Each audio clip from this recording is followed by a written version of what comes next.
1 Peter chapter 1 verse 18.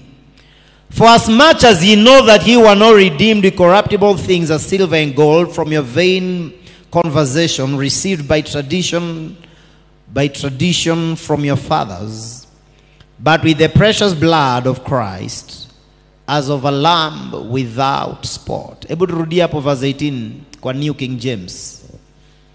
Kwa New King James. Glory to God. Verse 18 kwa New King James. Uko nayo baba? New King James. Weka NIV kama uko nayo. NIV. Sema amen. Hallelujah. Alafu pia uko na Kiswahili eh? Okay, wazungu.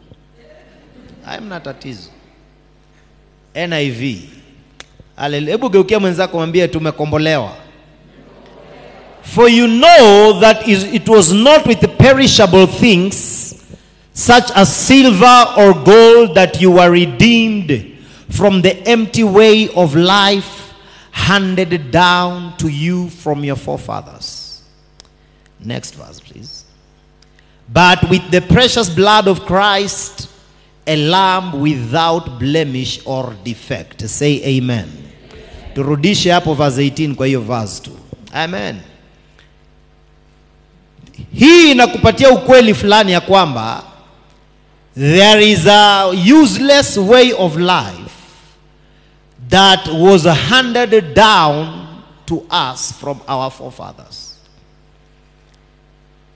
Kuna uwezekano wa mtu kupokezwa aina fulani ya maisha kutoka kwa baba zake. Kuna uwezekano ya mtu kupokezwa, kurithishwa, kurithi tabia fulani, mienendo fulani, aina fulani ya maisha kutoka kwa baba zake. Na Biblia inasema it was an empty way of life. Another translation inasema useless way of life. Useless lifestyle. Amen. Unprofitable. Njia mbaya. Sasa wewe utachagua ni nini hiyo kwako unakaa ni useless. Diabetes ni bure, useless.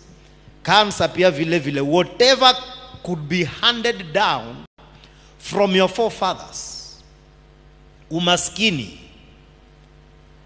wa ukoo, ile inaitwa generational problems. Kuna uwezekano. Lakini maandiko hayo yanasema kwamba you know it was not with perishable things such as silver or gold that you were redeemed. Kwamba mlishakombolewa kutoka kwa hayo maisha. Maana hapa huyu anawaandikia wateule, walokole ambao washakombolewa na Yesu. Na hapa ni baada ya kifo na ufufuo wa Yesu. Hili ni kanisa, na nawaambia kwamba mkumbuke, mjue ya kwamba mulikombolewa kutoka kwa hiyo njia potofu, njia mbovu, mbaya. Urithi, evil inheritance. Naita evil inheritance. Urithi mbaya uliourithi kutoka kwa baba zenu. Huko kwenu walikuwa hawaolewagwi na wanataka kupitisha hiyo pepo mchafu. Anataka tabia hiyo iendelee kwa ukoo wenu na kwako. Pepo nani? Mchafu. Tafadhali ongea darasa. Sema pepo mchafu. Si kazi ya Mungu, hiyo ni kazi ya pepo mchafu. Ya kwamba huko mlikozaliwa watu walikuwa hawaolewi. Wanadunga hema kwa nyumba ya Bwana, wanakaa tu pale.